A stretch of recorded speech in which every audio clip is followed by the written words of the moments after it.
and welcome to Asset Television News.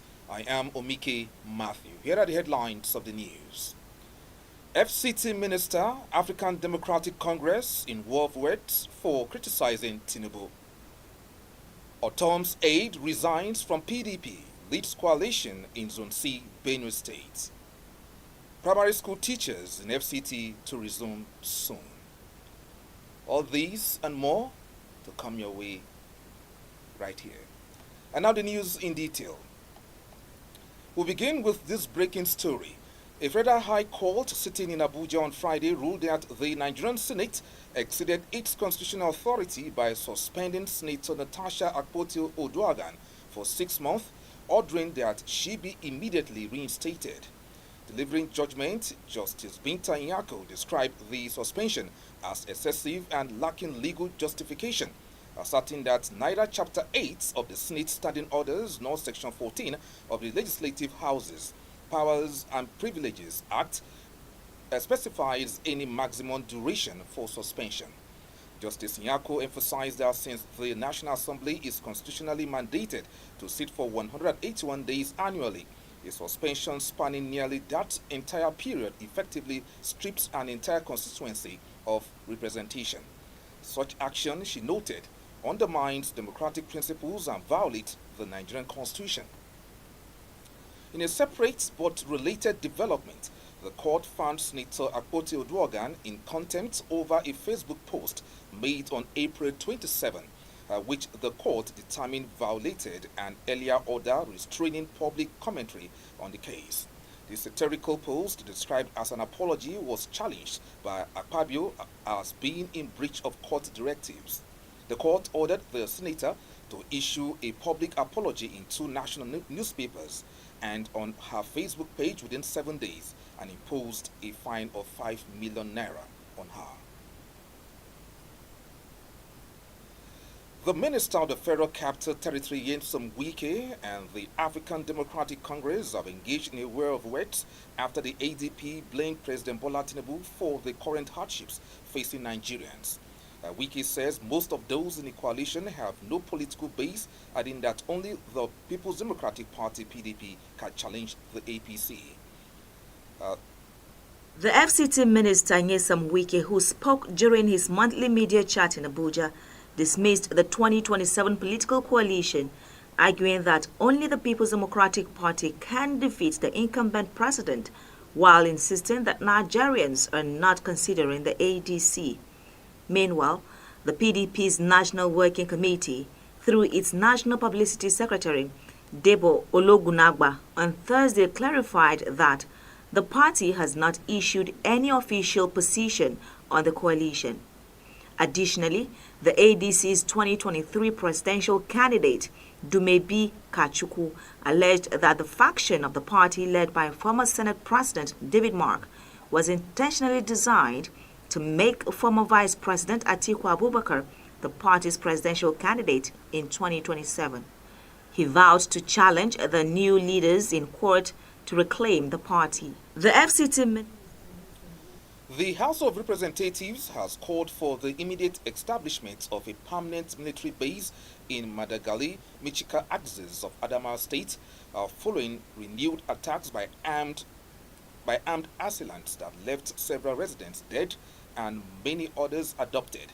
This, according to them, is to forestall any future occurrences and to ensure that permanent peace returns to the area. This call for a permanent military base follows a resolution passed during plenary where lawmakers decried the persistent security breaches in the area and mandated a thorough investigation into the violence. The House also resolved to investigate the persistent security breaches in the northeast, particularly Madagari, Michika axis of Adamawa State. This followed the adoption of a motion sponsored by the member representing Michika Madagali Federal Constituency of Adamawa State, Zakaria Yampa, during plenary. Yampa lamented the worsening security in Madagali, Michika, citing the latest attacks in Dar and Pambla communities where unknown assailants killed 5 persons and adopted an undisclosed number of residents. including women and children. This call for a permanent military base follows a resolution passed during plenary where lawmakers decried the persistent security breaches in the area and mandated a thorough investigation into the violence. The House also resolved to investigate David Olofu, a former commissioner for finance and budget under the immediate past Benue governor, Samuel Otom, has resigned his membership of the People's Democratic Party, the PDP. Olofu announced his resignation in a later address to Idiku Ward 2 chairman, Apa local government area, which he personally signed and made available to newsmen on Wednesday in Makurdi. He is the former chairman of the Forum of State Commissioners for Finance of Nigeria. Olufu said his decision to leave the party was to enable him to exercise his freedom of association as enshrined in the Constitution of the Federal Republic of Nigeria. Olufu was a senior technical advisor to the Nigeria Governors Forum and currently the leader of the new coalition in Apa local government area of Benue State. Minister of the Federal Capital Territory, Nyesom Wike, has again denied allegations that he allocated lands to any of his children. According to the allegations, Wike allocated 2,082 hectares to one son through Juak Farms and Estates Limited and 1,740 hectares to another son, Jordan, totaling 3,822 hectares worth $6.45 billion. Speaking at a media parley in Abuja, Wike dismissed the allegations that he allocated hectares of land in Meitama and Asokoro to his sons.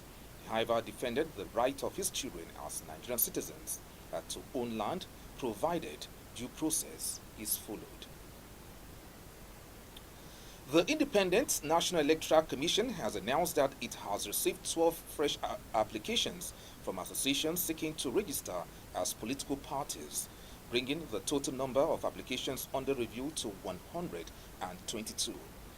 This development followed the commissioner's earlier This development followed the commission's earlier disclosure on June 23 that it had received 110 applications. The newly listed associations are Democratic Alternative Party, I Love Nigeria, Integrity Party of Nigeria, National Youth Progressive Party, Providence People's Congress, Democratic Nigeria, United Nigeria Development Party, Alliance for a United Nigeria, African Independent Alliance, Greater Nigerian Movement, African Liberation Party, and Nigerian Farmers and Traders Progressive Party. According to a statement by the National Commissioner and Chairman of the Information and Voter Education Committee, Sam Olumekun, INEC emphasized that the process remained transparent and fair to all applicants. Asset Television will take a quick break, and when we return, we'll bring you more stories. Please do stay tuned. Mom, 20,000 naira for that video game I told you about. 20,000? Yeah. Didn't your dad just give you money? Yeah, but I need more for this new release. My hands are busy. Go ahead, send it yourself. 20,000, okay? Facial verification. What the?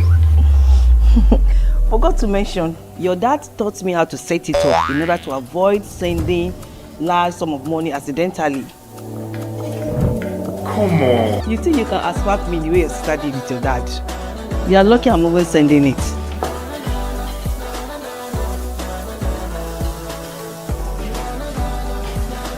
This boy.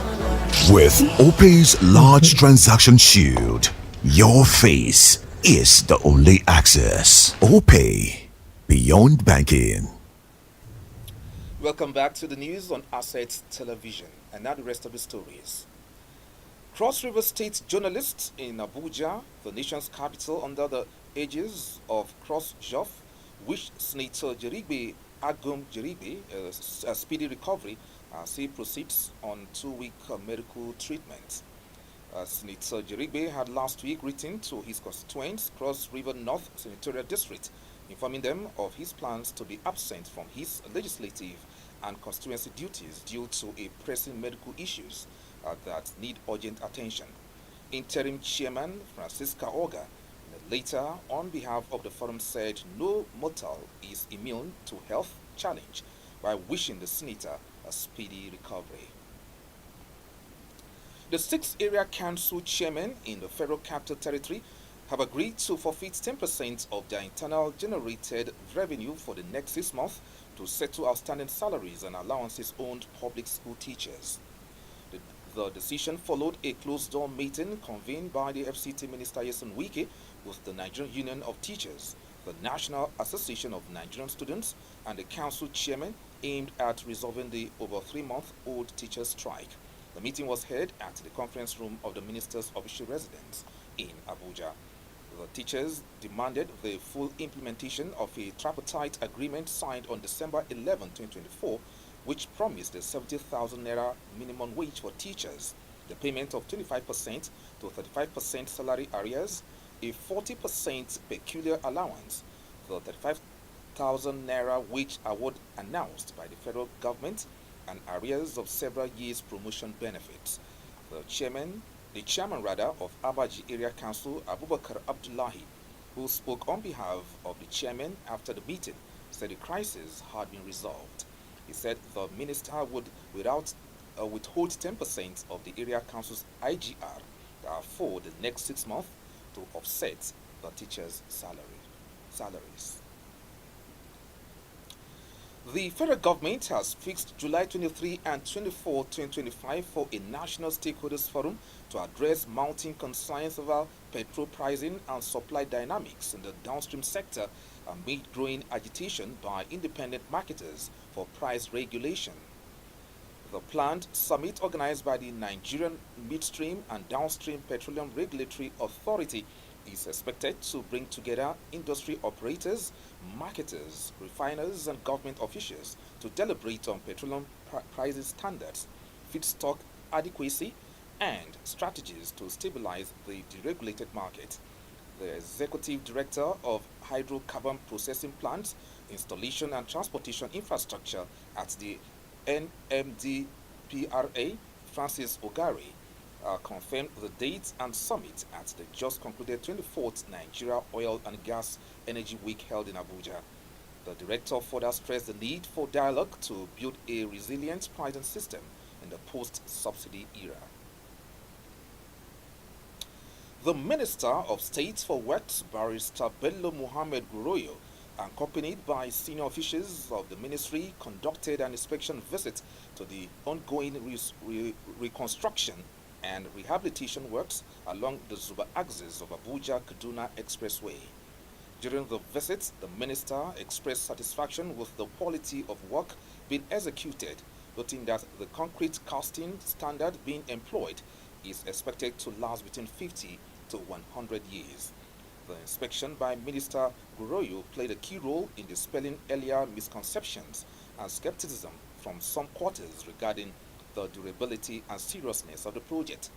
Initially awarded in 2018 to Julius Berger at an estimated cost of less than 155.7 billion naira, with a 36-month completion timeline, the project faced setbacks. In April, the federal government terminated the original contract and re-awarded it with a revised completion deadline of 14 months, reaffirming its commitment to infrastructure development. Monitoring and inspection teams led by Minister Guroyo and Minister Umahi said they should ensure transparent execution of all projects across the region. And now to the foreign scene. A cloud of pungent smoke hung over Kyiv on Friday morning following a night of intensive Russian strikes that hit almost every district of the capital, according to Ukrainian authorities. The hours of darkness were once again punctuated by the staccato of air defense guns, boosts of drones, and large explosions. Ukraine said Russia had fired a record 550 drones and 11 missiles during a long night of bombardment. The strikes came hours after a phone call between Donald Trump and Vladimir Putin, after which the US president said he was disappointed that Putin was not ready to end Russia's war against Ukraine. The acting governor of the southern Rostov region said a woman had been killed in a strike on a village not far from the Ukrainian border. Ukraine's Air Force said Russia's overnight airstrike broke another record with 72 of the 550 drones penetrated air defenses, up from a previous record of 537 launched last Saturday night.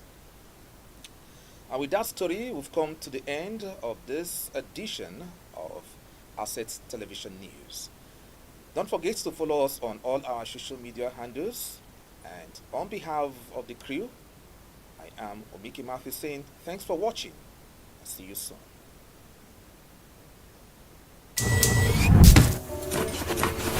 Mom, 20,000 naira for that video game I sold you about. 20,000?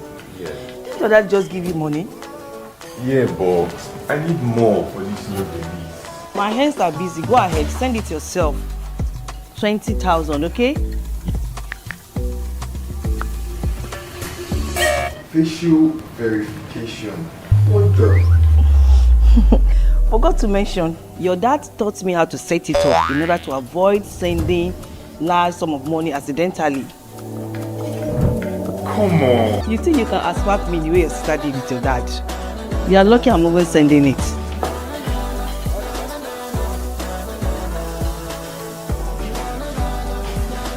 This boy. With OPay's large transaction shield.